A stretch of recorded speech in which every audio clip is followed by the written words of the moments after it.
घोटकी में पुलिस एहलकारों की शहादत का मामला, डीएसपी फहीम अहमद फारूकी मैदान में आ गए। गुज़िश्ता दिनों घोटकी में 150 से ज्यादा डाकुओं ने सिंध पुलिस पर हमला करके एक डीएसपी और 2 एसएचओ समेत 5 एहलकारों को शहीद किया था। डाकुओं ने न सिर्फ अफसरान व एहलकारों को शहीद किया बल्कि सोशल मीडिया पर एफआईआर की कॉपी और वीडियो बयान भी जारी करते हुए सिंध पुलिस को मुकाबला करने का चैलेंज भी किया था, जिस पर सिंध पुलिस के डीएसपी फहीम अहमद फारूकी, जो इस वक्त केपीओ में तैनात हैं, उन्होंने वॉलंटियरली इस चैलेंज को कबूल करते हुए डाकुओं को पकड़कर कठेरे में लाने के लिए आईजी सिंध से ऑपरेशन में जाने की दरख्वास्त कर दी है। डीएसपी फहीम अहमद फारूकी वॉलंटियरली कह रहा हूँ आईजी सिंध को कि मुझे इस ऑपरेशन में भेजा जाए और इंशाअल्लाह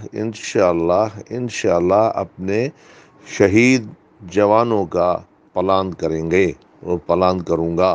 इस मौके पर फहीम अहमद फारूकी का कहना था कि अगर आईजी सिंध मुझे मौका देते हैं तो इन सफाक डाकुओं को जल्द गिरफ्त में लाकर कानूनी कार्रवाई की जाएगी। अब देखना यह है कि आईजी सिंध डीएसपी फहीम फारूकी को इन डाकुओं के खिलाफ ऑपरेशन में भेजेंगे या नहीं। सैयद नुमान गुल, C110 न्यूज़, कराची।